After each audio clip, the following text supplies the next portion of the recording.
All right, ladies and gentlemen, welcome back to the channel. Today we're going to talk about the Los Angeles Lakers potentially getting HASSAN Whiteside either via buyout or trade on the season. And I would know he's on my fantasy team. For some reason, he's been on my fantasy team the whole year. I would say it's definitely because it was like 15 and 13 and a couple of blocks last year. He absolutely went off. This season, 8.6 rebounds, just about a block and a half. Just played the other night for the Kings. He was gone for a while. I was actually beginning to believe he was going to be bought out. If you ask me, I don't really know why the Kings would either buy him out or trade him unless there's a particular market for him. HASSAN, the thing about HASSAN is, first off, really cheap this year, extremely cheap.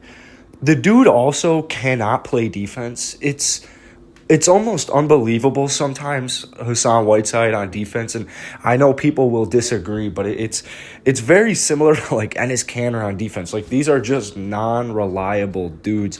These are dudes who just can't really start and get 30 to 35 minutes a night for various reasons, but mainly being their inconsistent defense. And the Los Angeles Lakers, I actually don't know if effort, obviously effort probably definitely won't be an issue. You're playing for the Los Angeles Lakers. But as far as defense goes, HASSAN Whiteside, he would be just fine for him. He would be just fine. He would probably get about 15 minutes a night, 20 minutes a night.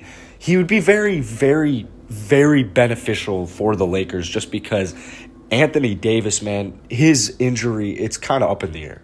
He was supposed to be back right around this time and be reevaluated in a couple of weeks, but it's very important that he just stays healthy. When he comes back, it's just very important that he stays healthy for the remainder of the year. But also another important part is the Marc Gasol experiment. It didn't really work. He's kind of cool. But I mean, the dude's really old and he's extremely slow. He can't be given that many minutes consistently. He just isn't the same. And then when you look at Trez, just his whole NBA career, not trying to knock the guy, but he's never been known for defense in any way, shape, or form. So they need more bodies. They need more big bodies. I think signing Andre Drummond would definitely be way more beneficial. I think Drummond is a much better defender than HASSAN Whiteside. I think a lot of Andre Drummond's issues are just genuinely effort-based. And I think going to Los Angeles would pretty much clear that up.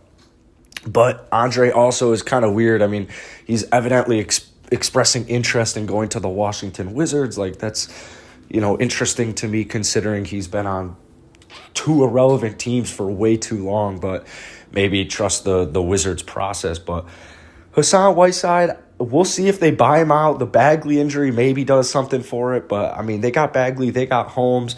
They don't really have a reason to ever play HASSAN more than 15, 20 minutes a night unless one of the two guys is injured. I think it was last night that HASSAN played and dropped.